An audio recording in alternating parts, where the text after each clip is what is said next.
In this video, I'm going to create an assembly of the F1 racer, and I'm going to attach the wheels to the race car body. I'm going to start out by going to Projects and verifying that there's a check next to my F1 racer folder, and hit Done. I'm going to go ahead and create a new assembly.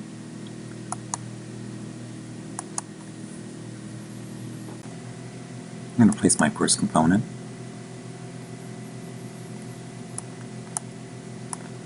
That component is going to be my F1 racer body. I'm going to select the F1 racer body and hit Open. And there's my part.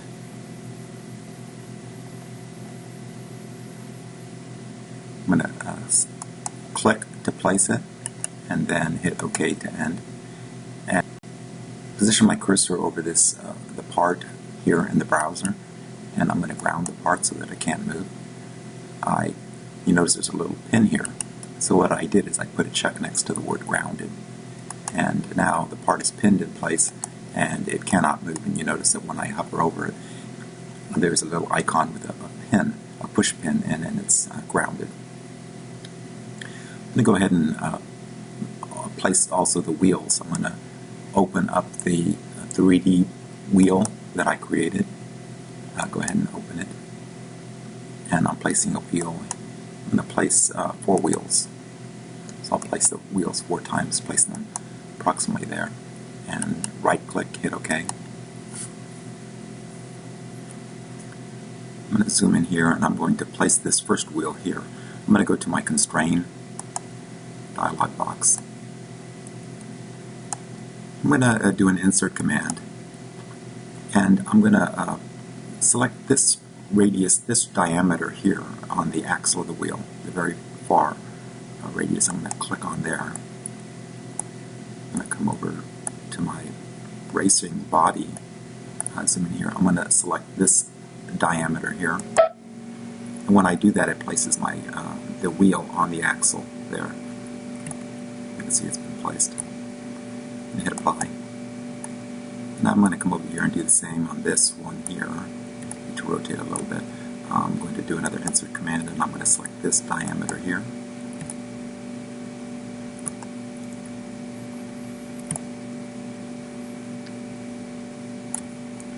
Zoom in here and I'm going to select this diameter here. Hit Apply. And you notice now my 2 wheels are on my 2 front wheels have been assembled.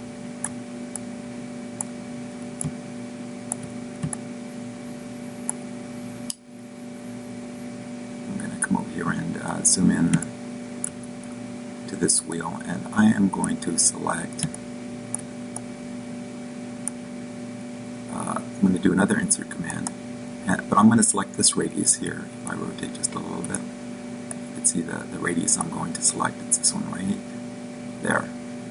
Not the one that's part of the wheel itself, but the diameter that's part of the axis right there. And then I'm going to zoom in.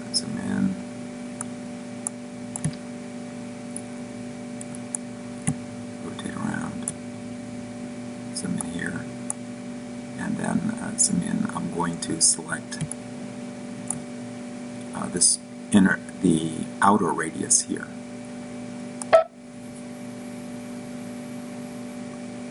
And you notice it's placed the wheel, but it's reversed. I'm going to select this icon here to reverse it, and there's my wheel. It's been located. So I'm going to do the same over here. I'm going to zoom into this wheel. And I'm going to, by the way, I need to hit Apply. I didn't hit Apply. To finish the command, I hit Apply. Now I'm going to do another insert command. I'm going to choose this diameter here on the wheel.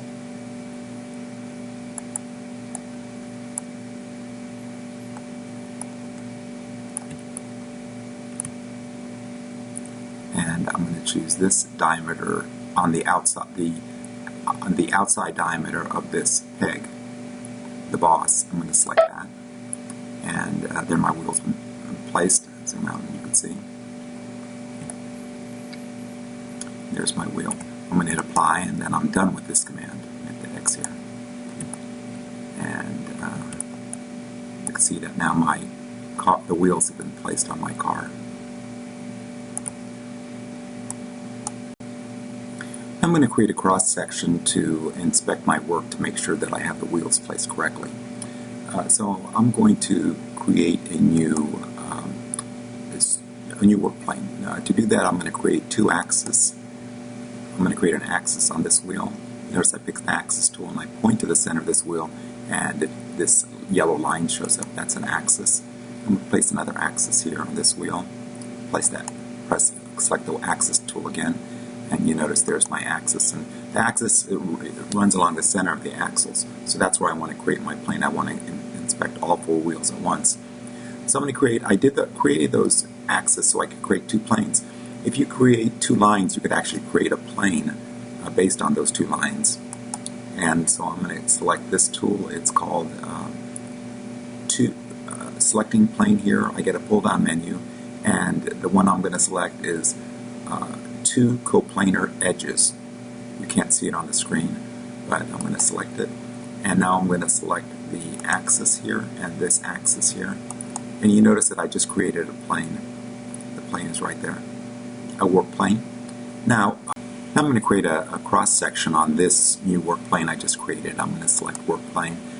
This icon here, I'm going to pull down and do half section.